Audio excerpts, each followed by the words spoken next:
Welcome to your channel bull bear stock. नमस्कार, budget उम्मीदें real estate हमारी इस खास पेशकश में आपका स्वागत है।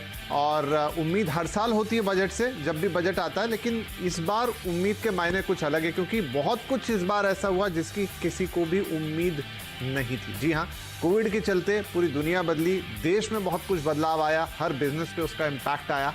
और अब हम बजट से उम्मीद लगा रहे हैं कि वहाँ से भी कुछ ऐसा हो जो अप्रत्याशित हो, अलग हो, जैसा पहले कभी ना देखा हो। खैर, वो तो वित्त मंत्री जी तय करेंगे कि क्या करना है, लेकिन उम्मीदें रखना हमारा काम है। इसलिए हम उम्मीद करेंगे कि सब कुछ अच्छा ही हो और घर खरीदार, घर बनाने वाले, पूरी इंडस्ट्री, सबके लिए बजट कुछ अच्छी खबरें लेकर आए। तो आज उन्हीं बजट उम्मीदों पर बातचीत होगी। हमारे साथ कुछ खास मेहमान जुड़ रहे हैं, शो में शामिल हो रहे हैं।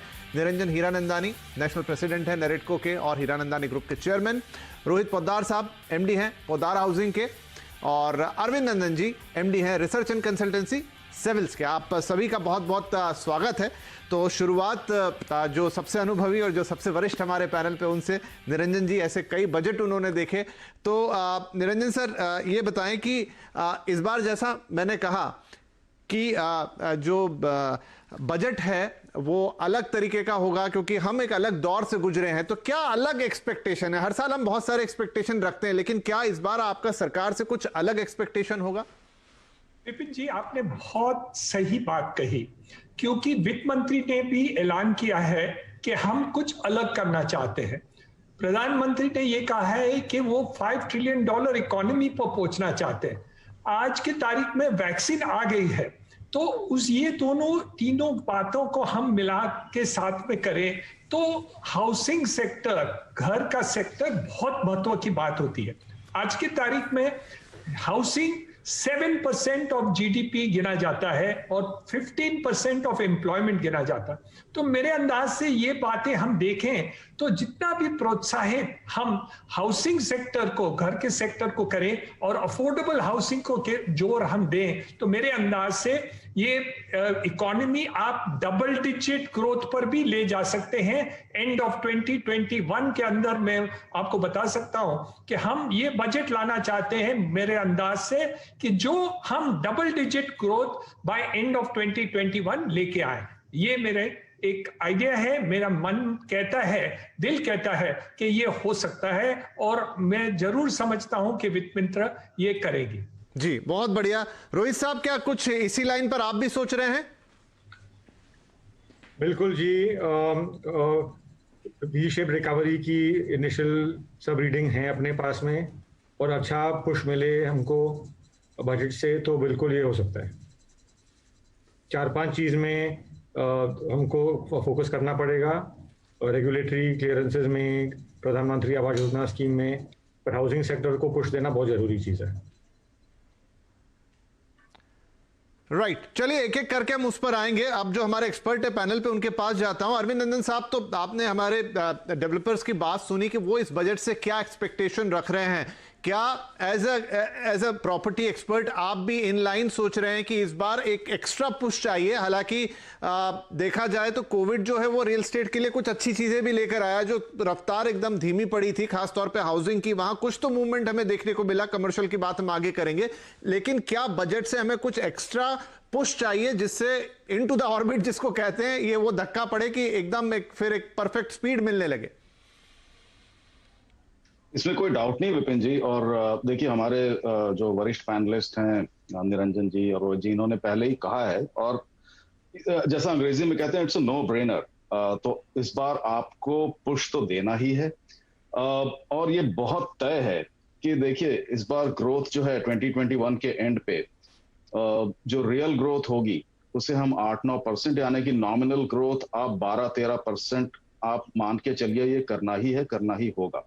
और इसके लिए वित्त मंत्री जी, मैं समझता हूं, इस बार फिस्कल डेफिसिट के ऊपर बहुत ध्यान न देते हुए या टैक्स रिसीट्स पर बहुत ध्यान न देते हुए एक्सपेंडिचर की तरफ उनका ध्यान होगा। और एक्सपेंडिचर में जैसा निरंजन जी कह रहे थे कि करीब 15% एम्प्लॉयमेंट, हाउसिंग और कंस्ट्रक्शन सेक्टर, इनफॉर्मल एम्प्लॉयमेंट बहुत बड़ी तादाद में, शायद सबसे बड़ी तादाद में जनरेट करता है। इसके साथ में अगर आप इंफ्रास्ट्रक्चर को भी इंक्लूड कर लें तो इससे बड़ा इनफॉर्मल सेक्टर एम्प्लॉयर नहीं है कोई। और अगर इसको आपको बढ़ावा देना है, इसमें डिमांड को बढ़ावा देना है, तो आपको फिस्कल डेफिसिट टारगेट को इस साल कम से कम अभी 1-2 साल के लिए उसे थोड़ा नजरअंदाज करना होगा, ग्रोथ टारगेट पे ध्यान देना होगा, और जहां तक हम समझते हैं ये ठीक वही काम किया जाएगा जहां तक हम सरकार को समझते हैं।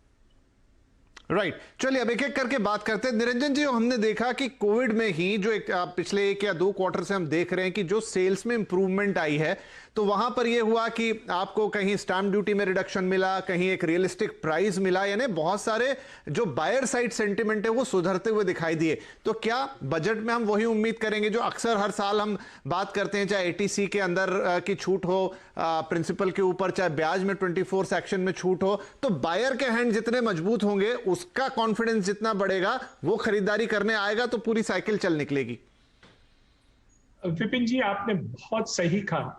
जब तक आप ये इंसेंटिवाइज नहीं करेंगे बायर को, उनको ये सहूलत नहीं देंगे, तब तक उनको ये कोविड के समय पर वो कैसे खरीदारी करेंगे।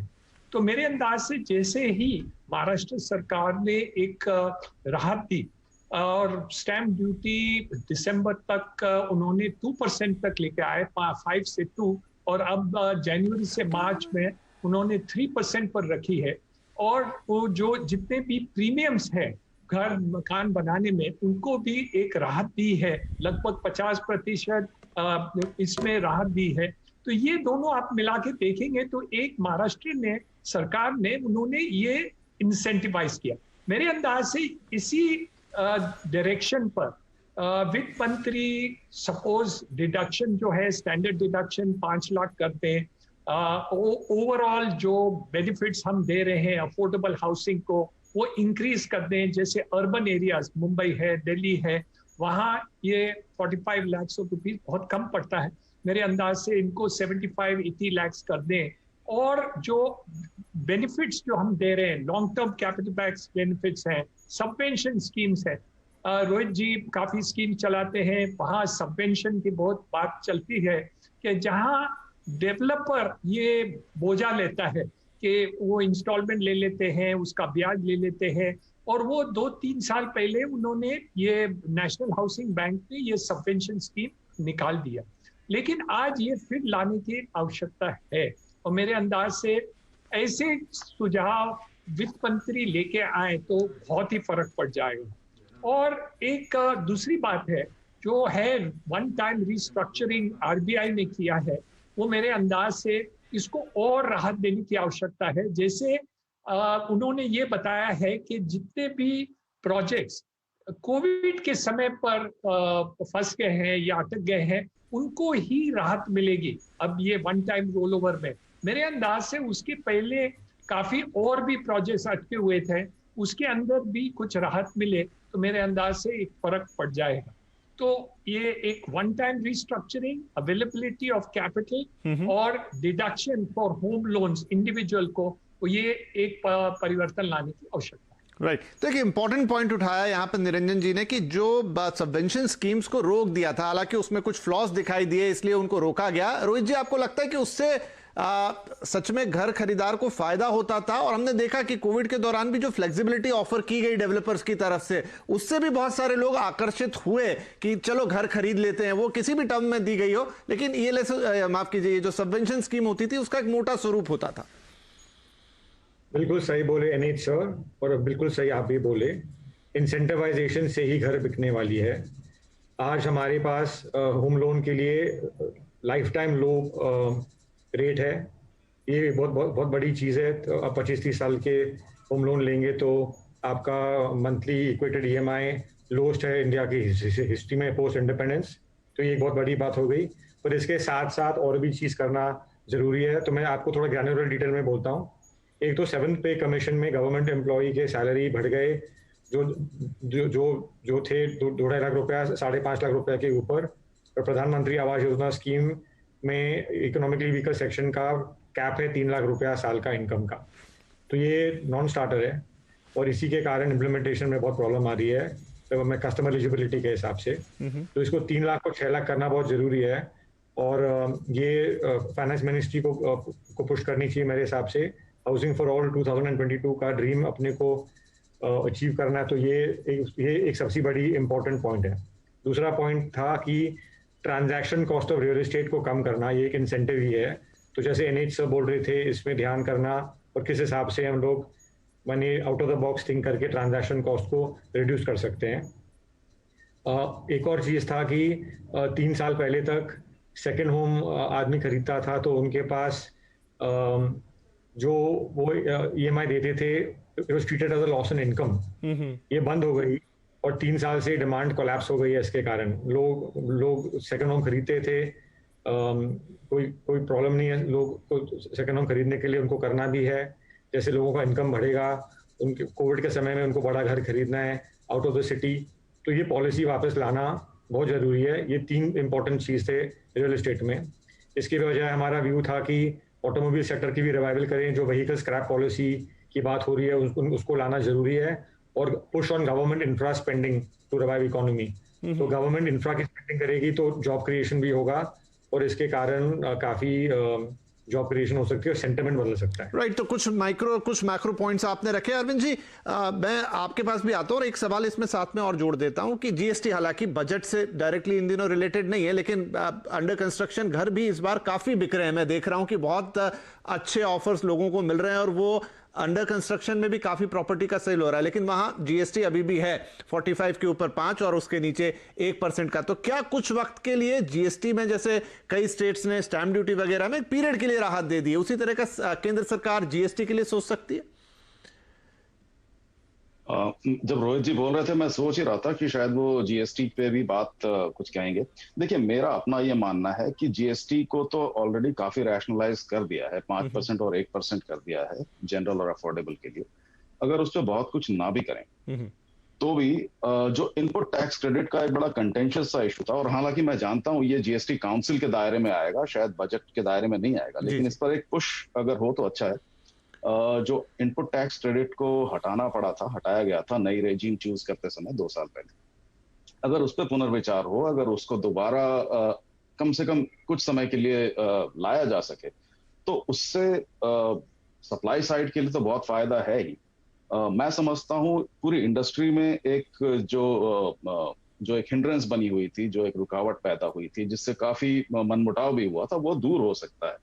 तो जीएसटी के रेट्स में और कमी करने के बारे में तो मैं कुछ खास नहीं कह सकता इस समय, क्योंकि अब 1% है अफोर्डेबल पे और 5% है अदर्स पे। आप उसमें थोड़ा बहुत एडजस्टमेंट चाहे तो कर भी लें, आप उसको बहुत ज्यादा नीचे नहीं कर पाएंगे। पर जो ये उसके कुछ फाइनल इश्यूज हैं, फाइनल पॉइंट्स हैं, अगर इस पे दोबारा विचार कर सकें, जीएसटी काउंसिल के दायरे में होगा फिर भी, तो अच्छा होगा। इस तरह के कुछ और छोटे मोटे पॉइंट्स हैं। देखिए, स्टैंडर्ड डिडक्शन पे तो हर कोई कह रहा है कि इसे बढ़ा दो, कर दो, लेकिन एक ओवरऑल अप्रोच ये होनी चाहिए कि एक आम बायर के हाथ में, particularly middle and lower middle class buyer के हाथ में इस समय ज्यादा डिस्पोजेबल इनकम आए। स्टैंडर्ड डिडक्शन एक तरीका है, लेकिन उससे सब कुछ नहीं हो जाएगा। टैक्स स्लैब आप बहुत ज्यादा इस समय एडजस्ट कर नहीं पाएंगे, तो आपको बेसिकली यही देखना पड़ेगा कि आप कहाँ पर उसके हाथ में ज्यादा इनकम छोड़ सकते हैं। अगर आप चाहें तो एग्जेम्पशंस पे काम करें, अगर स्टैंडर्ड डिडक्शंस पे सारे काम नहीं कर सकते हैं, एग्जेम्पशंस पे काम करें।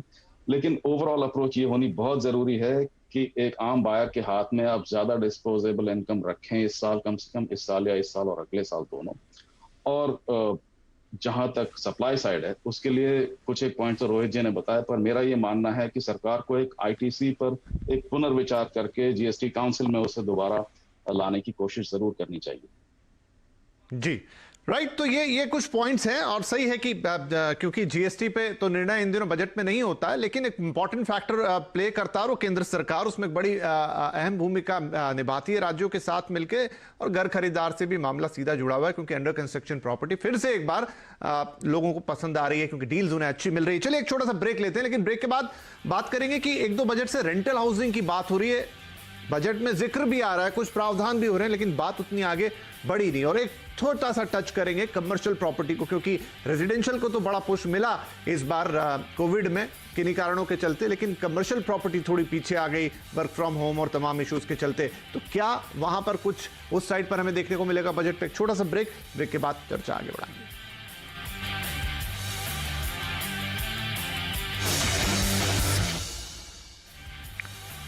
Welcome back. बजट उम्मीदें रियल एस्टेट में आपका एक बार फिर स्वागत है। काफी बातें हुई ब्रेक से पहले, अब कुछ फटाफट और बातें करेंगे। हमारे सभी मेहमान हमारे साथ हैं। निरंजन जी, एक अफोर्डेबल हाउसिंग के साथ साथ रेंटल हाउसिंग की पिछले 1-2 सालों से काफी बातें हो रही, कुछ अनाउंसमेंट बजट में आते हुए भी दिखे, लेकिन कुछ ऐसा ठोस नहीं हुआ जिससे हमने देखा हो कि कुछ एक हलचल दिखे बाजार में।